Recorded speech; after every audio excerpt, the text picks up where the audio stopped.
Hello again. It's Book Club Wednesday.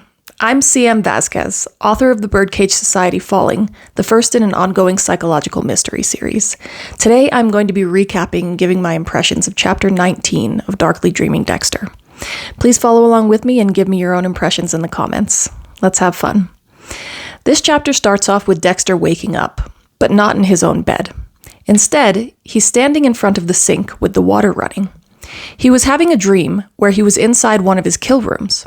A woman was taped to the table in front of him, awaiting the knife he held in his hand.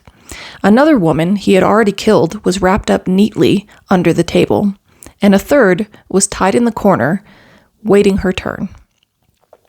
Dexter describes himself as rapturous while thinking about this dream, but he doesn't go into detail with the rest of it. Only that afterward, meaning after he'd killed the woman on the table and in the corner, he'd washed his hands in very hot water to remove any trace of blood. He thinks that he'd like to go back into the dream, but the thought of what Harry would think prevents him from doing that. So he lays back in bed and stares at the ceiling.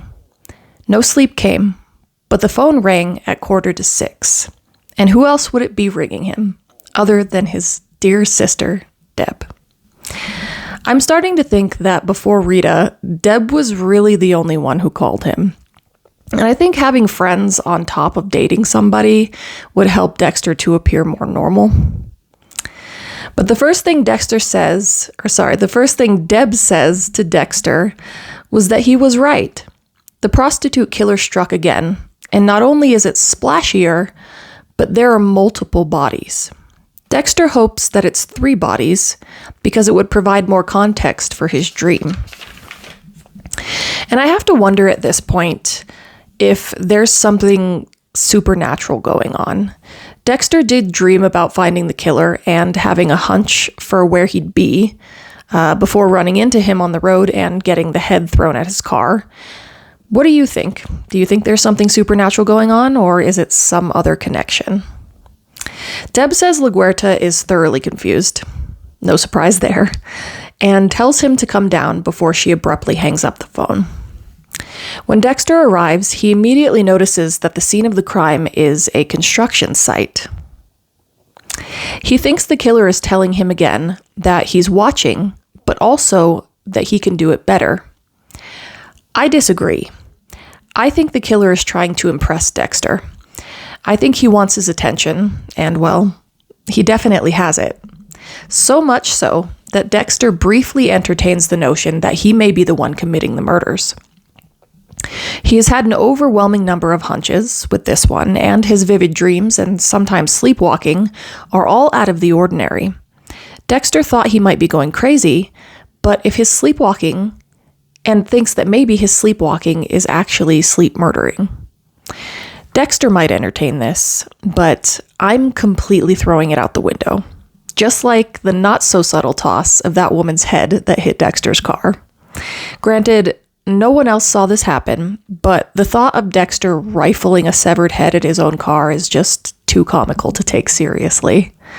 But I see you, Jeff Lindsay, and your sprinkle of doubt.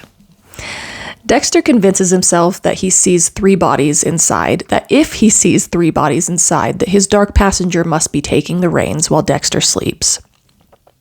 He pauses in the stairwell and actually asks his dark passenger. But of course, there's no answer beyond the usual sinister chuckle. He'd had his eyes closed during this, and when he opened them, he found that Sergeant Dokes was standing about 3 feet away from him inside the stairwell. Dokes asks who Dexter is talking to, and if there's someone else in there with him, meaning inside his head.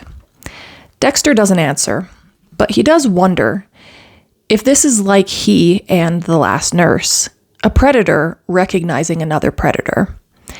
It would make sense for why Dokes is so suspicious of him. And that interaction with Dokes was like a cool splash of water to Dexter's face. He realized how ridiculous it is to think that he's committing unconscious murders. And it turns out, the scene did have 3, but not bodies. Heads. One with a rearview mirror in her mouth, another with a headless Barbie propped underneath, and the last resting on a piece of drywall. And all were bloodless. It couldn't be more clear that this setup was entirely for Dexter. Unfortunately, and where this chapter ends, because there are 3, and the relation to him, Dexter is thinking once again that he could be the culprit. And the very last line in the chapter incorporates the title of the book. He thinks that this killer has style with a morbid sense of playfulness, and he's only ever known one person who was like that. He thinks, and this is an exact quote from the book, could that somebody possibly be darkly dreaming Dexter? Let me know in the comments if you're a fan of when authors use the title of the books in the story. And I'll see you next time. Bye.